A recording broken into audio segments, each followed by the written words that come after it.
What's good, people? It's about that time to randomly relate, reverse rants, no hate. So, I watched the press conference and I watched the interviews, some interviews with Zhang and Deontay Wilder. As we know, that'll be the fight this coming weekend. Now, Zhang basically said, he's coming to knock Wilder out, basically.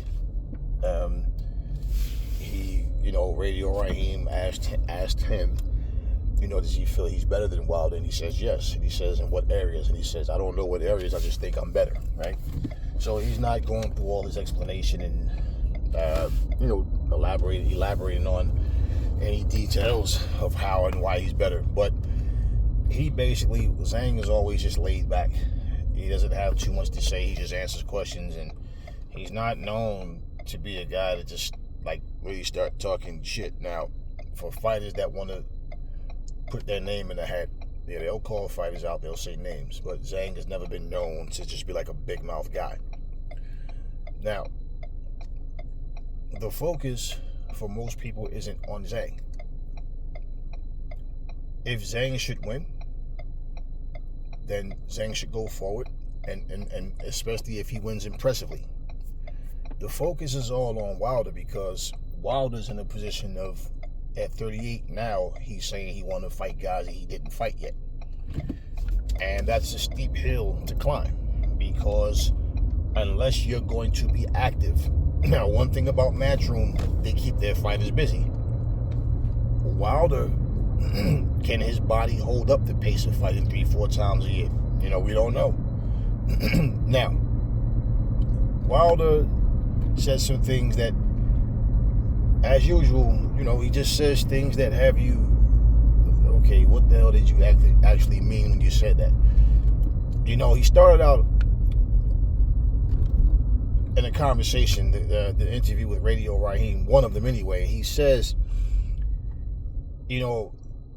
Radio Raheem asks him, rather, what part of Wilder is back? What was missing that the boxing world needs back? And he said the savagery. He said that's what the Saudis want. That's what the boxing world want. Then he says his name was drugged through the mud because of things. He said because of things I said to people and stuff. And okay, so I know I'm one of the fucking channels you're talking about. I know your minions run back and you hear what this guy said about you. You hear what he said about Wilder? Whatever. I don't give a fuck. But at the end of the day, yeah. With you saying your name has been drugged through the mud because of things you said to people. Nah, Deontay, your name hasn't been drugged through the mud. People didn't like the shit you said to people. Like the shit that you talking about, how you want to stare a kid in his eyes. Stare him in his eyes while his father on the floor, while his body twitching, while his father dying, staring his kids in the eyes. Yeah, that was some coward shit. We laughed at you for a lot of shit you said, and then we looked at you like you were crazy for a lot of shit that you said. So that's not dragging your name through the mud, okay? Your brother saying you fucking with his chick, that's between you and your brother, but your brother brought that to the public. So as far as people dragging your name through the mud, when someone drags your name through the mud, that means they're lying on you, they're making up things about you, they're just finding shit to say. It's not the same thing when there's actual proof of you said this, you said that. Nobody made you say those things. In fact, even like with the costume situation, do you consider that somebody dragging your name through the mud when you had your boy sit there and get interviewed by Kurt DeVille and lie and say, Champ never said his costume was too heavy? That was the people misconstrued with Champ, so he never said that. Just for that video to resurface that, yeah, you said it. So nothing that anybody spoke on your behalf about did you ever come behind them and say, nah, I said that. No, that's true, I did that. In fact, you don't think that you were wrong for the things that you said? And especially like when I said, you have a daughter that had a disease, that had a sickness, an illness, and you said you was ready to take your life. And the only thing kept you from doing that was, if I kill myself, what does she do? Yet, you turn around and say, you want to stare a child in the face while his father's body is twitching on the floor as he's dying. You said that. So when you talk about savagery, what do you mean? Talking ignorant shit? I know you can't possibly be talking about the Joseph Parker fight as if you did Joseph Parker a favor, like you held back. And it makes no sense for you to say that talking about your in-ring activity. Why? The last fight you had before Joseph Parker was a first-round knockout of Robert Helenius. So the only thing that happened was your plan backfired, it didn't work, and Joseph Parker nullified your shit.